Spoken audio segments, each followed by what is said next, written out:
আমাদের সংগ্রাম চলবেই চলবে। যারা ঘুষ খাও তারা ঘুষ না খাও, পায়খানার থেকে বালতি না সমানে খাও। আমরা বাঙালি জাতি স্বাধীনতা অর্জন করতে জানি, স্বাধীনতা রক্ষা করতে জানি।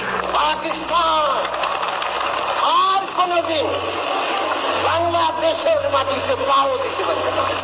এতকালই পারে নাই, ব্রিটিশ গভর্নমেন্ট পারে নাই।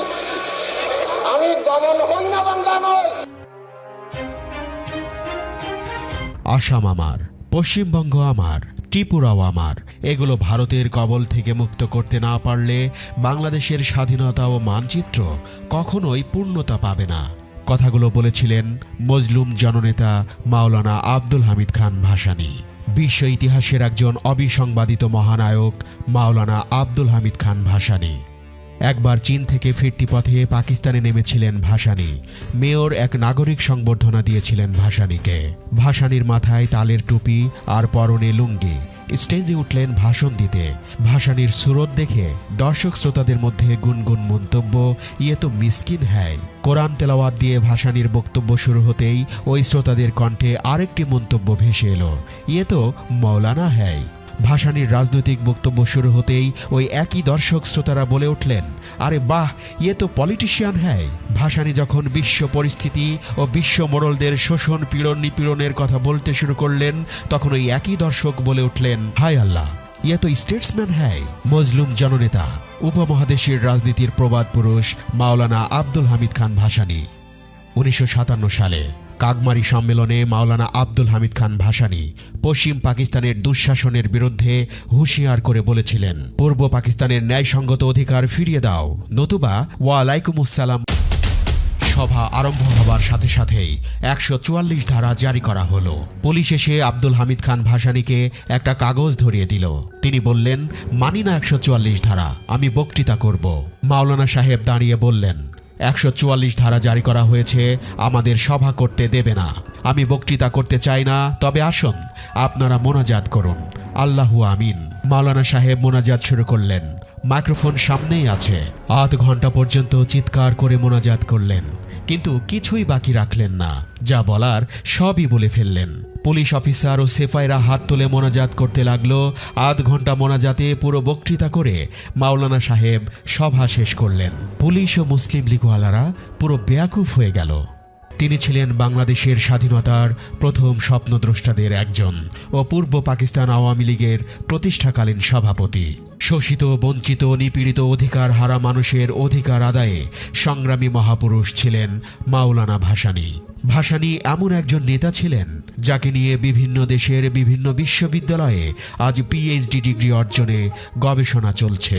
মাওলানা ভাসানী আমাদের জাতীয় ইতিহাসে এক প্রাতঃস্মরণীয় নাম। সাম্রাজ্যবাদ, ঔপনিবেশবাদ ও আধিপত্যবাদ বিরোধী সংগ্রামের প্রবাদ পুরুষ মজলুম জননেতা মাওলানা ভাসানী। ব্রিটিশ বিরোধী আন্দোলন থেকে শুরু করে উপমহাদেশের নিপীড়িত নির্যাতিত মানুষের পক্ষে তিনি আপোষহীন নেতৃত্ব দিয়েছেন। বাংলাদেশের স্বাধীনতা সংগ্রাম, গণতান্ত্রিক আন্দোলন এবং কৃষক শ্রমিক মেহনতি জনতার ন্যায্য অধিকার আদায়ের সংগ্রামে মজলুম জননেতা মাওলানা ভাসানী ছিলেন প্রদীপ্ত এক আলোকবর্তিকা। তার অবস্থান ছিল শোষণের বিরুদ্ধে এবং শোষিতের পক্ষে। অধিকার আদায়ে তিনি এদেশের মানুষকে সাহস জুগিয়েছেন তার নির্ভীক ও বলিষ্ঠ নেতৃত্বের দ্বারা। তার হুঙ্কারে কেঁপে উঠত অত্যাচারী শাসক ও শোষক গোষ্ঠীর মসনদ। তিনি বাংলাদেশের মানুষের কাছে মাওলানা ভাসানী ও অসংখ্য ধর্মীয় ভক্ত তাকে শুধু হুজুর বলেও সম্বোধন করতেন। 52 ভাষা আন্দোলনে তিনি উল্লেখযোগ্য ভূমিকা রেখেছিলেন। ভাষা আন্দোলনের সময় গঠিত সর্বদলীয় রাষ্ট্রভাষা কর্ম পরিষদের সভাপতি ছিলেন তিনি। ভাষা আন্দোলনে বলিষ্ঠ ভূমিকা রাখার জন্য তিনি কারাবরণ পর্যন্ত করেছিলেন। 1954 সালে পাকিস্তান মুসলিম লীগের বিরুদ্ধে যুক্তফ্রন্ট গঠনে প্রধান নেতাদের মধ্যে অন্যতম তিনি, যে কারণে যুক্তফ্রন্টের নামকরণ করা হয়েছিল হক ভাসানী যুক্তফ্রন্ট। এই হক ছিলেন শেরে বাংলা একে ফজলুল হক। রাজনৈতিক জীবনের বেশিরভাগ সময় বামপন্থী রাজনীতি দ্বারা প্রভাবিত ছিলেন, যদিও তিনি একান্ত ধর্মপ্রাণ মুসলমান ছিলেন এবং 5 ওয়াক্ত নামাজ পড়তেন। স্বাধীন বাংলাদেশ প্রতিষ্ঠায় বিশেষ ভূমিকা পালন করেন। তিনি ছিলেন একজন দূরদর্শী নেতা এবং 50-এর দশকেই তিনি নিশ্চিত হয়েছিলেন যে পাকিস্তানের অংশ হিসেবে বাংলাদেশ একটি অচল রাষ্ট্র কাঠামো। 1957 সালের কাগমারি সম্মেলনে তিনি পাকিস্তানের পশ্চিমা শাসকদের ওয়ালাইকুমুসসালাম বলে সর্বপ্রথম পূর্ব পাকিস্তানের বিচ্ছিন্নতার ঐতিহাসিক ঘণ্টা বাজিয়েছিলেন। কাগমারি সম্মেলনে প্রদত্ত বক্তব্যে মাওলানা ভাসানী শেষ পর্যায়ে রেগে উঠে শহীদ সোহরাওয়ার্দীকে লক্ষ্য করে বলেছিলেন, শহীদ, তুমি আজ আমাকে পাক মার্কিন সামরিক চুক্তি সমর্থন করতে বলছো। তুমি যদি আমাকে বন্দুকের নলের সামনে দাঁড় করিয়ে জিজ্ঞাসা করো, আমি বলবো না। তুমি যদি আমাকে কামানের সামনে দাঁড় করিয়ে জিজ্ঞাসা করো, আমি বলবো না না। তুমি আমাকে যদি আমার কবরে গিয়েও জিজ্ঞাসা করো, সেখান থেকে আমি চিৎকার করে বলবো না না। 69-এর আন্দোলনেও তিনি উল্লেখযোগ্য ভূমিকা পালন করেছিলেন। কৃষক আন্দোলনের নেতা হিসেবে তার রাজনৈতিক জীবনের শুরু।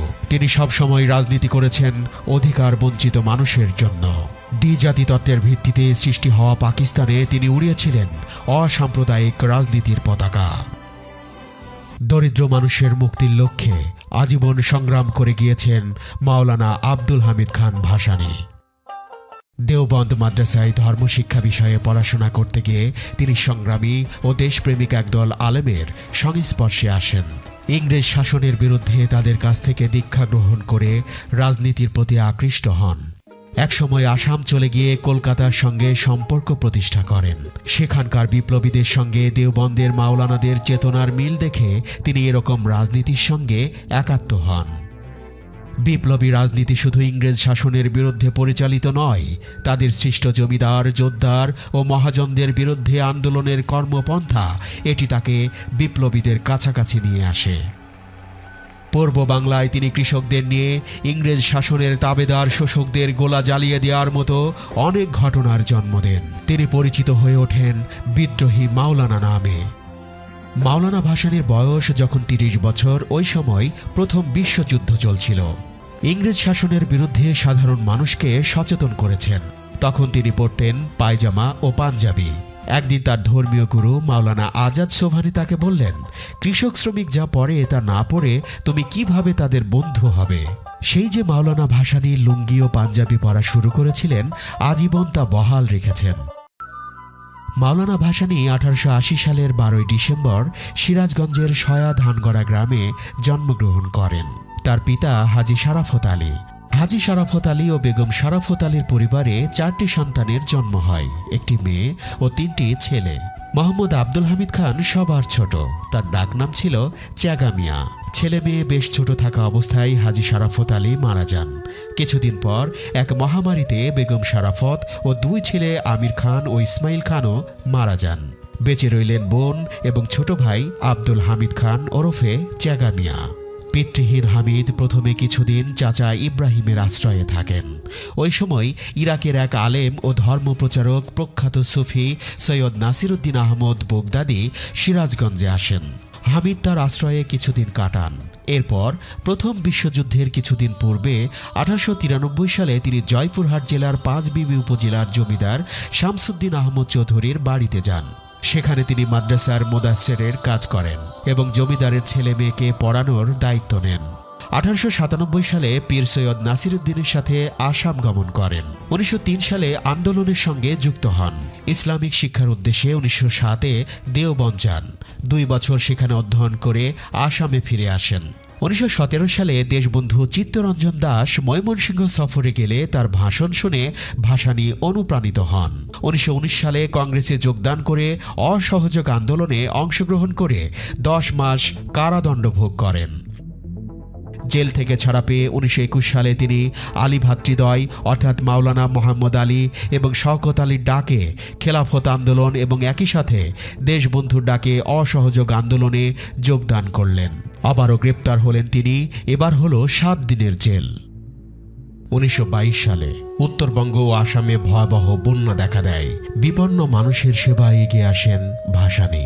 কলকাতা থেকে এলেন দেশবন্ধু চিত্তরঞ্জন দাস, নেতাজি সুভাষ বসু সহ আরও অনেকে। ভাসানী এইসব জাতীয় নেতার সাথে মানুষের সেবায় দিনরাত কাজ করতে লাগলেন।